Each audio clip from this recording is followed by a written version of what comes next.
Hello મિત્રો, કેમ છો? મજામાં? તો બધા મજામાં જશો. તો આજે આપણે જો લીલા મરચાંનું અથાણું બનાવવાના છીએ અને આ અથાણું મને મારા દાદીમાએ શીખવાડેલું છે અને ખૂબ જ સરસ અથાણું આ બનીને તૈયાર થાય છે અને ખાટું મીઠું અથાણું બનીને આ તૈયાર થાય છે. તમે તીખું અને ખાટું અથાણું તો બહુ જ ખાધું હશે, પણ આજે આપણે એક અલગ રીતે અથાણું બનાવવાના છીએ, એક અલગ સ્વાદ આમાં લાવવાના છીએ, એક અલગ ખાટો મીઠો સ્વાદ આમાં લાવવાના છીએ. જેવું મને મારા દાદીમાએ શીખવાડ્યું હતું તેવું જ અથાણાની રેસીપી હું તમારા જોડે શેર કરવાની છું. તો વિડીયોને પૂરેપૂરો જરૂરથી જોજો અને વિડીયો ગમે તો લાઈક, શેર અને સબસ્ક્રાઈબ જરૂરથી કરજો મારી ચેનલને. તો જો અહીંયા અથાણું બનાવવા માટે મેં અહીંયા લીલા મરચાં લીધા છે. આ લીલા મરચાં ખાવામાં એકદમ મોરા હોય છે. જ્યારે પણ તમે અથાણું બનાવો ત્યારે થોડા ખાવામાં થોડા મોરા હોય, થોડી તીખાશ ઓછી હોય તેવા જ મરચાં લેવાના છે. તો મરચાંને પહેલાં આપણે સરસ ધોઈ નાખીશું. સરસ ધોઈને મરચાંને સરસ સાફ કરવાના છે. અંદર પાણી સહેજ પણ ના રહેવું જોઈએ, નકર મરચાં આપણા ખરાબ થઈ શકે છે. તે માટે મરચાંને સરસ એકદમ કોરા કરી નાખવાના. પછી મરચાં કોરા થઈ જાય પછી આ રીતે એને 2 ભાગમાં કટ કરી નાખીશું. તમે જોઈ શકો છો અહીંયા આપણે 2 ભાગમાં આ રીતે મરચાંને કટ કરવાના છે. તમારે જો નાની સાઇઝના મરચાં કટ કરવા હોય તો પણ તમે અહીંયા કરી શકો છો. અને આ અથાણું એક વખત ચોક્કસથી બનાવજો. ખૂબ સરસ અથાણું બનીને તૈયાર થાય છે.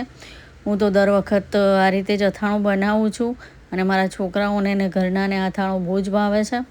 તમારે જ્યારે તમારે સ્ટોર કરીને ના રાખવું હોય આને, તો તમે થોડું થોડું અથાણું બનાવીને આ રીતે મૂકી દઈ શકો છો અને પછી ખાઈ શકો છો. અને તમારે વધારે બનાવવું હોય તો તમે વધારે પણ આને બનાવી શકો છો. તો હવે આપણે જો મરચાં અહીંયા જો કટ થઈ ગયા છે તો આપણે હળદર અને મીઠું એડ કરીશું. હળદર મીઠું એડ કરીને આને આપણે થોડીવાર માટે મૂકી દઈશું, જેથી સરસ અંદર હળદર અને મીઠાની સરસ કોટિંગ થઈ જાય. અને આ રીત કરવાથી શું અથાણું આપણું બગડતું નથી. એટલે હળદર અને મીઠું આપણે પહેલાં જ એડ કરી દઈશું. તો હળદર અને મીઠું એડ કરીને આ રીતે આપણે તેને હલાવી દઈશું એટલે સરસ હળદર અને મીઠું અંદર મિક્સ થઈ જાય. જો તમે જોઈ શકો છો કે આ રીતે આપણે મિક્સ કરી દેવાનું છે. હવે આને આપણે ઢાંકીને કલાક માટે મૂકી દઈશું, જેથી સરસ મીઠાશ આવી જાય અંદર અને મરચાં જે કડસા લાગે છે ને તે કડસા ના લાગે. તે માટે આને કલાક માટે આપણે હળદર મીઠું એડ કરીને આને ઢાંકીને મૂકી દેવાનું છે. હવે આપણે તેનો મસાલો તૈયાર કરી દઈશું. તો મસાલામાં અહીંયા જો મેં રાઈ લીધી છે, પછી અહીંયા મેં મેથી લીધી છે. જે પ્રમાણે તમારા મરચાં હોય તે પ્રમાણે તમારે મસાલો બનાવવાનો રહે છે. તો હવે આપણે તેમાં જીરું એડ કરીશું. અહીંયા રાઈ, મેથી, જીરું એડ કર્યું છે અંદર. પછી આપણે તેમાં વરિયાળી એડ કરીશું. વરિયાળીથી ખૂબ જ સરસ ટેસ્ટ આવે છે મરચાંનો. તમારે એડ કરવી હોય તો કરવાની, નકર તમે સ્કીપ પણ કરી શકો છો. હવે અહીંયા મેં ધાણા લીધા છે તો અહીંયા ધાણા એડ કરીશું. આખા ધાણા લીધા છે મેં અહીંયા. હવે આને થોડીવાર માટે આપણે શેકી નાખીશું ગેસ ચાલુ કરીને. અને બહુ નથી શેકાવા દેવાનું. બહુ શેકશો ને તમે તો અથાણાનો ટેસ્ટમાં મસાલાનો બળેલો ટેસ્ટ આવશે. તે માટે ખાલી એનું મોઇશ્ચર ખાલી આપણે જાય તેવું જ આપણે આને શેકવાનું છે. આપણે આને વધારે નથી શેકવાનું. તમે જોઈ શકો છો કે અહીંયા મસાલો જુઓ સરસ અહીંયા શેકાઈ ગયો છે.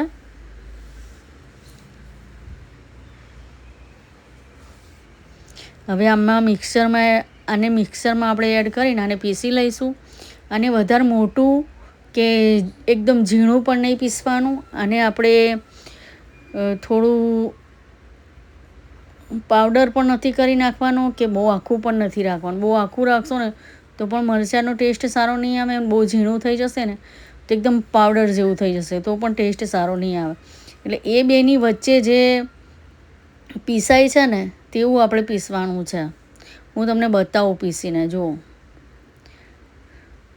જુઓ તમે જોઈ શકો છો એકદમ આપણે પાવડર નથી કરવાનો. હું તમને બતાવું છું કે કેવું આપણે પીસવાનું છે. તેનાથી ટેસ્ટ એકદમ સરસ આવે છે મરચાંનો. તો જો આ રીતનું આપણે દરદરું એકદમ પીસવાનું છે. એકદમ લોટ જેવું પણ નથી થઈ ગયું કે એકદમ મોટું પણ નથી. જો આ રીતનું આપણા હાથમાં જે કરવું લાગે ને સેજ તેવું જ આપણે આને પીસવાનું છે. તો અહીંયા જો મસાલો આપણો બનીને તૈયાર છે. તો હવે અહીંયા આપણે તેલ ગરમ કરવા મૂકી દઈશું.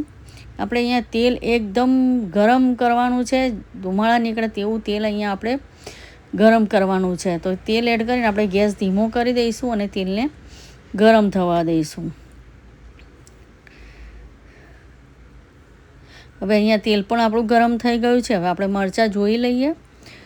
તો મરચાં જોઈ લઈશું. તો જો મરચાંમાં સરસ હળદર અને મીઠાની કોટિંગ સરસ તમે જોઈ શકો છો કે સરસ થઈ ગઈ છે. તમે જોઈ શકો છો એકદમ ભીના મરચાં થઈ ગયા છે.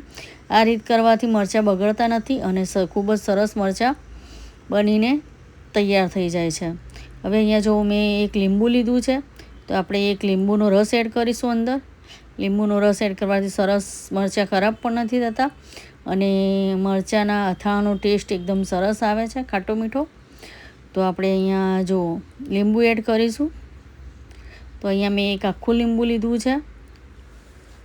જો તમને વિડીયો સારો લાગે તો મારી રિક્વેસ્ટ છે કે મારી યુટ્યુબ ચેનલને લાઇક, સબસ્ક્રાઈબ અને શેર જરૂરથી કરજો. કમેન્ટ કરીને મને કહેજો કે તમને આ રેસીપી કેવી લાગી અને આ રીતે ચોક્કસથી બનાવજો. મારા દાદીમાએ શીખવાડેલું છે અને ખૂબ જ સરસ અથાણું મરચાંનું બનીને તૈયાર થાય છે. તમે એક વખત બનાવશો ને તો તમને ફરીથી પણ બનાવવાનું મન થશે. તેટલું ટેસ્ટી અથાણું બનીને તૈયાર થાય છે. તો જો અહીંયા લીંબુનો રસ એડ કરી દીધો છે. હવે આપણે જે મસાલો બનાવ્યો હતો મિક્સરમાં તેને એડ કરી દઈશું. તો અહીંયા પહેલાં હું થોડો મસાલો એડ કરું છું, પછી જરૂર લાગશે તો હું ફરીથી મસાલો અંદર એડ કરીશ. તો થોડો મસાલો એડ કરીશું. આપણે મીઠું અને હળદર પહેલાં જ એડ કરી દીધી હતી, એટલે આપણે મીઠું અને હળદર અંદર એડ કરવાની નથી. હવે અહીંયા જો મેં અહીંયા કશ્મીરી લાલ મરચું લીધું છે. આ કશ્મીરી લાલ મરચું ખાલી કલર માટે જ હોય છે કે અથાણામાં સારો કલર આવે તે માટે, બાકી તીખું સહેજ પણ હોતું નથી આ મરચું. તો અહીંયા મેં જો કશ્મીરી લાલ મરચું લીધું છે. તો આપણે કશ્મીરી લાલ મરચું એડ કરીશું. અને અહીંયા જો થોડી મેં આખી વરિયાળી પણ એડ કરી છે. વરિયાળીનો ટેસ્ટ પણ અંદર સરસ આવે છે. તમારે એડ કરવી હોય તો કરવાની, નકર તમે સ્કીપ પણ કરી શકો છો. પછી આ રીતે જો બધા મસાલાને મિક્સ કરી દેવાના છે. આપણે મરચું એડ કરીને તરત ગરમ તેલ એડ નથી કરવાનું અંદર. જો તેવું કરીશું ને તો મરચું બળી જશે અને મરચાંનો કલર એકદમ કાળો થઈ જશે અને અથાણું પણ મરચાંનું કાળું થઈ જશે. તે માટે આ રીતે પહેલાં મરચાં અને બધા મસાલાને આપણે મિક્સ કરી દઈશું. પછી અહીંયા એકદમ ગરમ તેલ અંદર એડ કરીશું.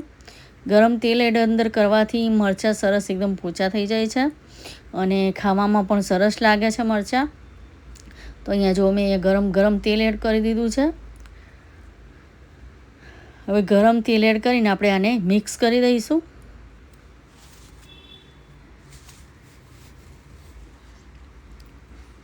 તો જો ગરમ તેલ એડ કરીને થોડી વાર માટે આ રીતે રહેવા દઈશું. પછી આ રીતે મિક્સ કરી દઈશું. જુઓ મને અહીંયા હજી થોડો મસાલો ઓછો લાગે છે, એટલે હું અહીંયા હજી મસાલો થોડો અંદર એડ કરીશ, કેમ કે આ મરચાંમાં મસાલાનો ટેસ્ટ જ એકદમ સરસ આવે છે. તમે મસાલો થોડો વધારે નાખો ને તો એકદમ ટેસ્ટી મરચાં બનીને તૈયાર થાય છે. તમે જોઈ શકતા હશો. હજી મને તમને આ રીતનો મસાલો જોઈતો હોય તો આ રીતે પણ તમે આટલો મસાલો પણ રાખી શકો છો. પણ અથાણામાં થોડો વધારે મસાલો હોય તો અથાણું સરસ લાગે છે ખાવામાં. તો હજી જે આપણે મિક્સરમાં પીસ્યો તો મસાલો તેને હું એડ કરી દઈશ ને હું બધો જ મસાલો અંદર એડ કરવાની છું, કેમ કે મારા છોકરાઓને મસાલાનો ટેસ્ટ બહુ જ ભાવે છે.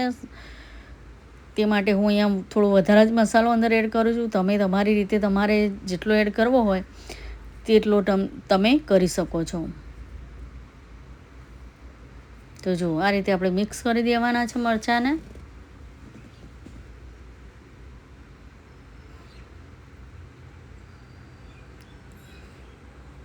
હજી પણ થોડો મસાલો બચ્યો છે તે મસાલો પણ હું અંદર એડ કરી દેવાની છું. પછી હું તમને બતાવીશ કે કેવું સરસ અહીંયા અથાણું બનીને તૈયાર થયું છે. તમને એવું લાગતું હશે કે અહીંયા મસાલો વધારે છે અને તેલ ઓછું છે, પણ તેવું નથી. તેલ બરાબર જ છે. આ હજી આપણે અહીંયા મિક્સ કરીએ છીએ ને એટલે તેલની જોડે મસાલો મિક્સ થઈ ગયો છે. મસાલા જોડે તેલ મિક્સ થઈ ગયું છે, પણ આને તમે થોડી વાર માટે મૂકી દેશો ને એટલે તેલ આપોઆપ મરચાંમાંથી બહાર આવશે. એટલે કમ્પ્લેટ અહીંયા આપણે તેલ અંદર એડ કરેલું છે મરચાંમાં.